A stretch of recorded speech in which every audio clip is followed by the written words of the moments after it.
সারা রাত নো ভিজে এই জন্যই শুধু প্যাম্পার্স, নাকি কোনো কম দামের ডাইপার। প্যাম্পার্সে আছে ভিটামিন ই লোশন যুক্ত অ্যান্টি র্যাশ ব্ল্যাঙ্কেট, যা স্কিনকে রাখে সামান্য ভিজে ভাব থেকে মুক্ত। 100% পর্যন্ত র্যাশ মুক্ত রাত আর happy morning. Pampers complete skin comfort.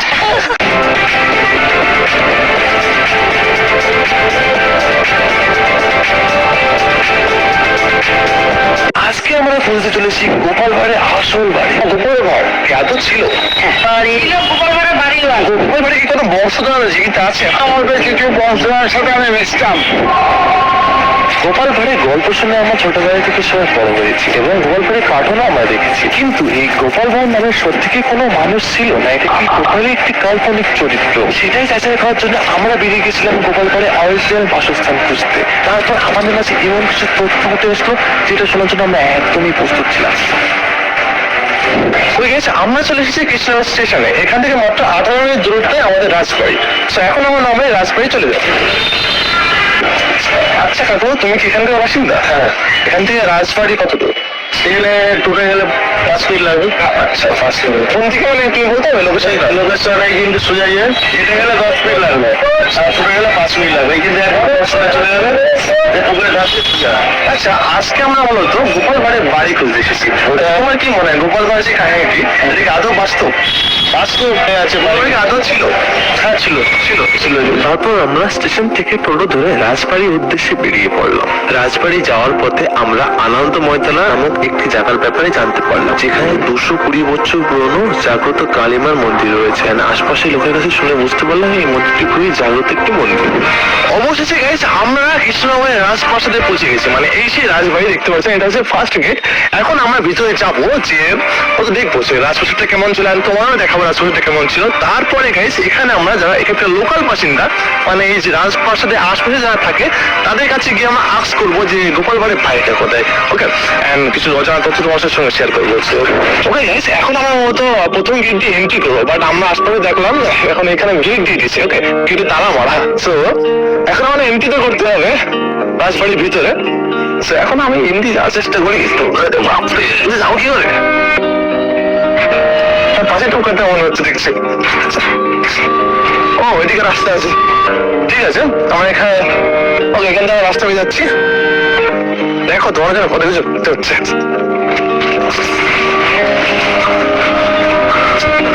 ওকে, অলরাইট গাইস, 1 পুকুর 7 সমুদ্র প্রায় নদী পার করে আমরা রাজবাড়ির ভিতরে চলে এসেছি। ওকে, অলরাইট গাইস, এই যে আমরা চলে এসেছি। আমরা এখন এই সামনে ফার্স্ট গেট দেখতে পাচ্ছি। এখন এটার মতো এমনি রাজবাড়ি কত এরিয়া জুড়ে আছে রাজবাড়িটা, এটা আমার জানাবে। আই থিঙ্ক তোমার গুগল করে আমি বলে দেবো। তারপর অনেক খোঁজাখুঁজির পরে আমরা একটি ঠাকুমাকে পেলাম। তিনি এবং তেনাদের বংশধর অলমোস্ট রাজা কৃষ্ণচন্দ্র আমল থেকে কৃষ্ণনগরে বসবাস করে আসছেন এবং তেনাদের বাড়িও রাজপ্রাসাদের পাশে। এরপর ওই ঠাকুমার সাথে আমরা কথা বললাম। কথা বলার পরে এমন কিছু তথ্য জানতে পারলাম যেটা হয়তো শুনলে আপনিও অবাক হয়ে যাবেন। আসুন আমরা ঠাকুমার মুখ থেকেই শুনি। আচ্ছা ঠাকুমা নমস্কার। নমস্কার। আপনারা কি এখানকার বাসিন্দা? হ্যাঁ, আমরা এখানকার বাসিন্দা। আচ্ছা, আমাদের রাজা কৃষ্ণচন্দ্র নিয়ে কিছু তথ্য জানার ছিল। সবচেয়ে মোস্ট ইম্পর্টেন্ট কথা, গোপাল ভাঁড় কি আদৌ ছিল? ছিল। হ্যাঁ, গোপাল ভাঁড় তো নিশ্চয়ই ছিল। হ্যাঁ, গোপাল ভাঁড় সারা মনে করো ভারতবর্ষের ইতিহাসে গোপাল ভাঁড়ের নাম আছে, এটা তো জানি। হ্যাঁ এটা জানি, সব সাথে পরিচয়। হ্যাঁ করেছে। তাই গোপাল ভাঁড়, গোপাল ভাঁড়ের বাড়ি, গোপাল ভাঁড়ের বাড়িও ছিল। গোপাল ভাঁড়ের যে আদি বাড়ি সেটা ঘুরনিতে। আর গোপাল ভাঁড়কে কৃষ্ণচন্দ্র রাজা যে বাড়িটাকে দান করেছিল সেই বাড়িটা হচ্ছে এইখানে, এই পাশেই এখানে। আচ্ছা, ওই বাড়িতে গোপাল ভাঁড় থাকতেন। গোপাল ভাঁড়ের সমস্ত কীর্তিকম্ম বা তার ইতিহাস সবাই জানে, বইও পড়েছে। আর সেই বাড়িটা গোপাল ভাঁড়ের অবর্তমানে ওই বাড়িটা যেহেতু কৃষ্ণচন্দ্র রাজা আমাকে দান করেছিল, ওই বাড়িটা ওনার মানে হচ্ছে কি যে মানে কি বলবো সুইপার হিসেবে একজন কাজ করতো মানে রাজবাড়িতে। পুনরায় সেই সুইপারকে মানে উনি সেই বাড়িটা পুনরায় দান করেছিল। আচ্ছা, যেমন রাজা কৃষ্ণচন্দ্রের বংশধর আমার রানীমা এখনো জীবিত আছে, তো লজিক্যালি গোপালের বংশধর জীবিত থাকার কথা। তো গোপালের বংশধর কি হলো তাহলে? গোপালের বংশধর না, গোপাল যে বংশধর সেই বংশধরের ইতিহাস হচ্ছে ওই বাড়িতে। হ্যাঁ, ওই বংশধর হচ্ছে গোপালের যে ঘূর্ণি পুতুলপতি আছে, ওইখানে গোপালের আদি বাড়ি। আমরা তো ধরো জন্মাবার অনেক আগে ঘটনা। এবার বাপ কাকাদের রাজবাড়ির পাশে যেহেতু আমাদের বাড়ি, আমরা কিছু কিছু জানি। আর এখনকার যে রানী বলছো কৃষ্ণচন্দ্র রাজার, মানে তাদের কি বলবো আমি পূর্ববর্ষীর ইতিহাস বলতেছি, অনেক বলতে হবে। হ্যাঁ, তা এখনকার যে রানী, এখন বলতে গেলে উনি ধরতে গেলে। হ্যাঁ, না, আমাদের কোশ্চেন ছিল এটাই যে রাজার বংশরা জীবিত আছে, রানীমা আছে, তারও ছেলে বলার আছে, না না, কিন্তু কৃষ্ণচন্দ্র রাজার কোনো সন্তান ছিল না। কৃষ্ণচন্দ্রের যে আসল রাজা, তেনার কোনো সন্তান ছিল। আমি আবার এইসব মনে দিচ্ছি, আমার পুলিশে ধরবে না। না না, আমাকে পুলিশে আমি যেটুকু জানি সেটুকু। আপনি আপনার ওপিনিয়ন দিচ্ছেন, এর কোনো সমস্যা না, না। দিয়ে ওইটুকু আমরা যা ছেলেবেলা থেকে শুনেছি, ওনার কোনো ইয়ে ছিল না। উনি একজনকে পুষ্যপুত্র দিয়েছিলেন। আচ্ছা, পুষ্যপুত্র দিয়েছিলেন, সেই এখানকার মানে ছিল কৃষ্ণচন্দ্র রাজা। একটু কাছে কৃষ্ণচন্দ্র রাজা, উনি পরবর্তী মানুষের কৌনিশচন্দ্র তার নাম ছিল। তাই রাজা ছিল তার মানে মানে এখনকার যে রানী ছিলেন মানে জ্যোতির্ময়ী, এই জ্যোতির্ময়ী বালিকা বিদ্যালয়ে যে তিনার স্ত্রী ছিলেন, তাই সেই জ্যোতির্ময়ীর মানে ওনার মনে হয় মানে একটা মেয়ে ছিল। জ্যোতির্ময়ীর একটা মেয়ে ছিল, মেয়ে। আর এখন এই সারা উত্তরিকার এখনকার যে রাজা ওনারই আছেন, বুঝছো? মেয়ের ছেলে, ওই মেয়ের ছেলে মেয়েরা এখন ওরাই এই রাজবাড়ির উত্তরিকা, বুঝছো? এবার ধরো অনেক ইতিহাস আছে যেগুলো। আচ্ছা, আরেকটা কথা, সেটা হচ্ছে ইতিহাসে যেমনি রাজা কৃষ্ণলিকে মারা গেলেন সেটা উল্লেখ করা আছে, আরো অনেক কিছু উল্লেখ করা আছে, কিন্তু end of the day Gopal Bhar কি হলো? গোপাল ভাঁড় মানে ধরো কোনো অসুস্থ বিষয় বা গোপাল ভাঁড় মানে মারা গেছে, এটাই একটা কথা। ঠাকুমার মতো আমরা আশপাশে আরো কিছু বাসিন্দার সঙ্গে কথা বললাম, কথা বলে কিছু তথ্য জানতে পারলাম। আচ্ছা দর্শক, আরে জেদি দাগ এখন সহজ দাগ স্কচ ব্রাইট সুপার স্ট্রং। এবার স্টিলের দাগ ছড়িয়ে যাওয়া, খোঁচা লাগা বা আলগা হওয়া আর নয়, স্কচ ব্রাইট সুপার স্ট্রং এর সাথে। Decathlon introducing the new and enhanced Spirit swimming goggles with 5 times anti-fogging, wider field of vision. তো আমরা আশপাশে আরো কিছু বাসিন্দার সঙ্গে কথা বললাম, কথা বলে কিছু তথ্য জানতে পারলাম। আচ্ছা দর্শক, আপনারা যে গাছটি দেখতে পাচ্ছেন, গোপাল রাজসভায় ঢোকার আগে এই গাছের নিচে বসে বিশ্রাম নিত।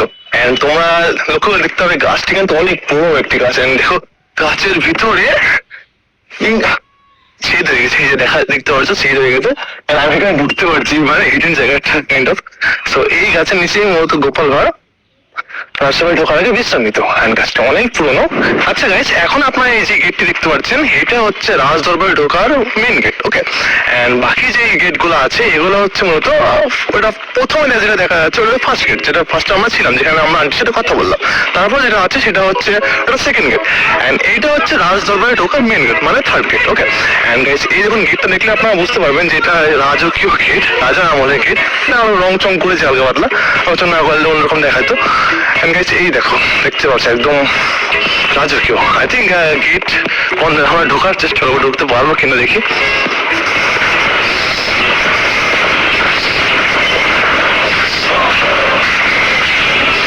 আমরা কি ভিতরে ঢুকতে পারবো? না না বন্ধুরা, গেট বন্ধ আছে, বিকজ এখন এখানে প্রবেশ নিষেধ। ও তো দুর্গাপুজোর সময় রাজবাড়ির ভিতরে প্রবেশ করতে দেয়, বাট এখন আমরা নর্মাল টাইমে প্রবেশ করতে পারবো না। মানে আমার টপিক না, রাজবাড়ি আমরা সবাই জানি যে রাজবাড়ি আছে, দেখেছেন, আপনারা দেখতে পাচ্ছেন।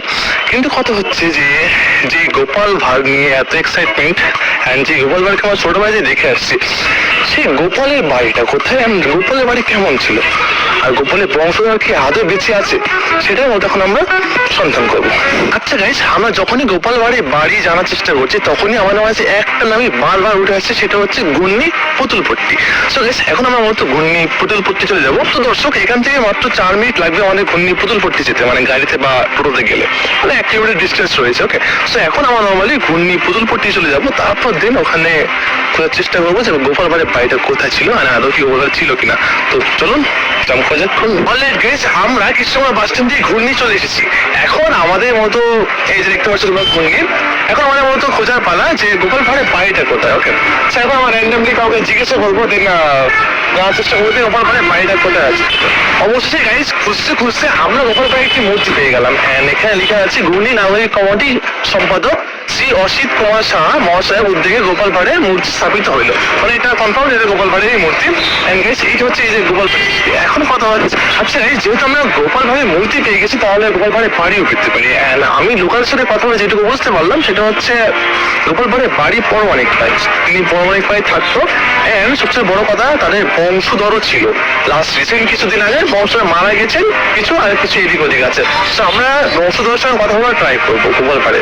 ওকে, সো এখন মতো আমি তোমার বাড়িটা খোঁজার চেষ্টা করছি, এখানে লোকাল লোকাল জিজ্ঞেস করবো, তাই বাড়িটা খুঁজলাম।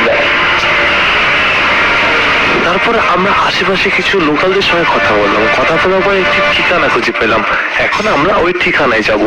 অলরাইট গাইস, আমরা অনেক খোঁজাখুঁজির পরে আমরা পৌরাণিক পাড়ায় চলে এসেছি। এটা হচ্ছে ঘূর্ণি পৌরাণিক পাড়া।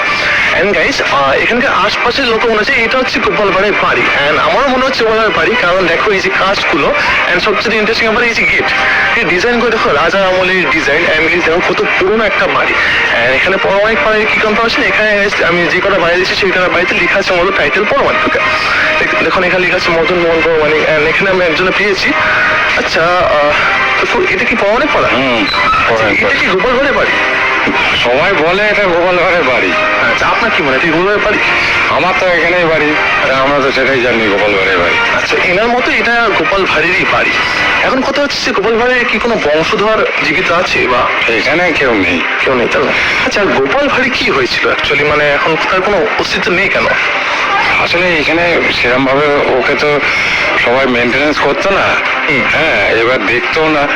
তা উনি যেটুকু সময় এসছে বা থেকেছে এইখানে ছিল, তারপরে ওইখানে ওদের মানে রাজার ইয়ে বাড়ি আছে, মানে তোমার অস্থায়ী বাড়ি। অস্থায়ী বাড়ি, অস্থায়ী বাড়ি না, ওইটা ছিল হচ্ছে রাজার মানে বৈঠকখানা। বৈঠকখানা। ওইটা ওইখানে ছিল, ওইখানে এখন সব বাড়ি ঘর করে নিয়েছে।